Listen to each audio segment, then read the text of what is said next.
guys, this is Bert and you're watching Boxcraft. I'm just quickly gonna do a review of the fight this weekend. If you haven't seen it, I'll try to post a link at the bottom of the video, just highlights or something if I can find it. Otherwise you're just gonna have to go on YouTube and go look it up for yourself. It can't be too hard to find. As I said in my previous video that I made beforehand, before the fight, I predicted it's going to be a very entertaining fight, and thank goodness I wasn't wrong. It was really good, at least for the Pacquiao fans. I don't know how the Matthysse fans felt, but as you can hear, obviously Pacquiao took the fight, and yeah, let's start at the beginning. First off, the entrances, it was really funny to me because everybody knows Pacquiao is like a big Christian. He's very strong in the faith. He's very serious about his faith.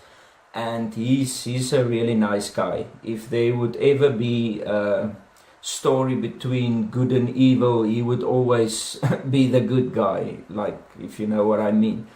And in his entrance, he came in, the crowd was happy, his music was playing. I think it was either Thunderstruck or Eye of the Tiger or both. He always plays that two songs and everything was good. And as Matthysse entered, it was so funny. He played Highway to Hell. So it was just so such a contradiction between the two, and it almost felt, me and my friend that watched, the fight, we were laughing and said maybe Matthysse is doing this on purpose because he knows how Pacquiao feels about his faith and stuff. And but Matthysse looked mean. He was, obviously you guys know, his old tattoos. His clothes that he had on was like black and trimmed with gold or yellow or something, but he looked the part, and I really hope I don't offend anybody here, but when I saw him, I said to my friend, he looks like a murderer. I thought he's gonna come and murder Pacquiao because he looked really rough, he looked tough. But anyway, all that aside, the fight, they got in the ring and the fight started pretty much. As soon as Michael Buffer said, let's get ready to rumble, and the opening bell rang, it was all Pacquiao from then.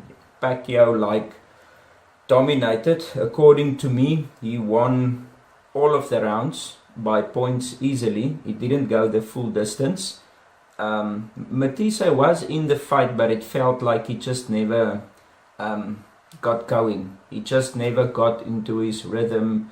And I can almost say he wasn't really in the fight. He just couldn't get it going. Every time he started launching like a serious attack on Pacquiao, Pacquiao would catch it, like he had good defense, he would catch it and he would punish him for it. It was almost like he said, if you're gonna try to hurt me, I'm gonna hurt you back more.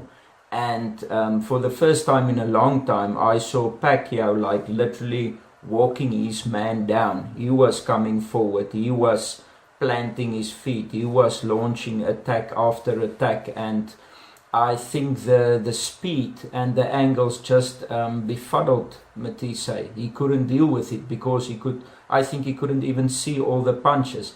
And Pacquiao was, if you want to talk condition wise, he was in peak condition.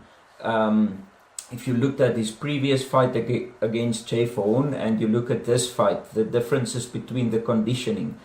In the Jeff Horn fight, he almost looked flabby. He wasn't fat, but his muscles were like soft and flabby. He looked like a shell of himself.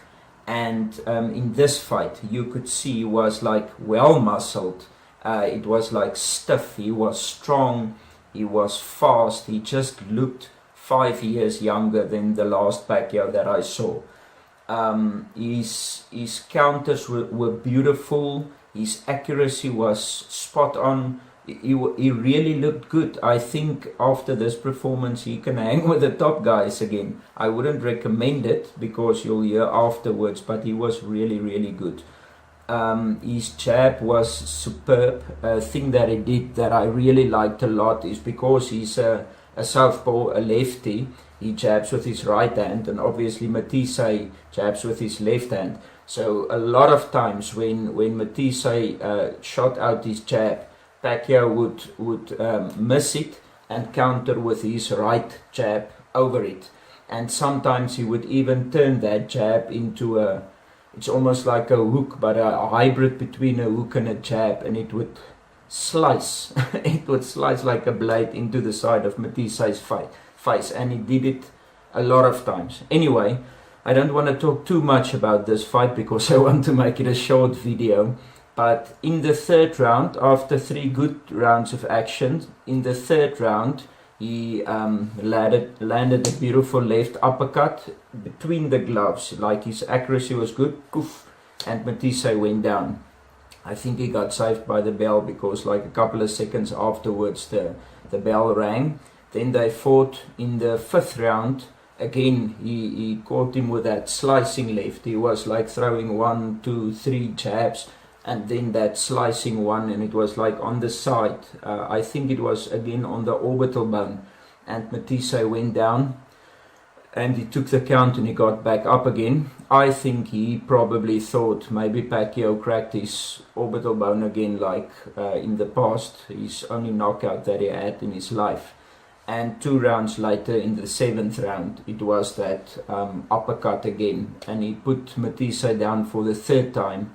And Kenny Bayless, as he went down to give him the 8 count, you could see Matthysse spit out his gum guard. So that's a sure sign that says, I don't want to continue. So the fight stopped 2 minutes and something, 40, I don't know what, in the 7th round, and Pacquiao got his first KO in 9 years. That's amazing. It was really cool. What stood out afterwards that was really funny, I mean, everybody, the crowd erupted. That place was in chaos. Everybody was going berserk. Boo Boy, the trainer, he even fell over in excitement on the canvas, celebrating. And one of the interviewers, it was a woman, can't say an older woman, but yeah, it was a woman. I don't know if she was Philippine or Malaysian or what, but she came over to Pacquiao and she interviewed him. It was so funny because it looked like she was in love with him. She was like smiling and talking and asking questions and going on. And as soon as it was past, she had to go to Matthysse corner and to go interview him. But when she spoke with him, it was all business, no smiles. Why was it so difficult fighting Pacquiao? Why is he good? I can't even remember the questions, but it was just the contrast between the two was, it was like 2 different people. And she would even like look away while the translator is translating the stuff. As Matthysse is talking, you can not even hear both of them.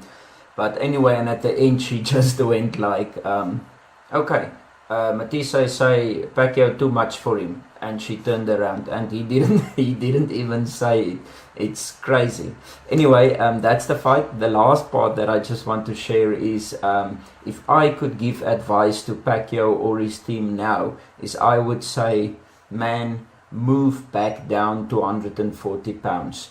You are not a 147 pounder. He's been fighting with the big guys for the past almost 10 years now, or 8 years. He can easily make 140 pounds. He can even go down to 135. He said it himself. I mean, the night before the weigh-in, where boxers normally starves themselves just to make weight. Afterwards, you eat a lot and drink and rehydrate your body so you can put out a bit. But I mean, before the weigh-in, Pacquiao had a big steak and a banana. So what does that say? He doesn't even care about what he eats because he knows he will make weight. I predict that if he can go down to 140 pounds, he will be a killing machine. He will be like the Pacquiao of old, and he will dominate that division at the age of 39 or even 40. So, but that's all of it. I'm trying to keep it short. Please remember to like, share and subscribe my video, and I hope you had a good weekend of sports.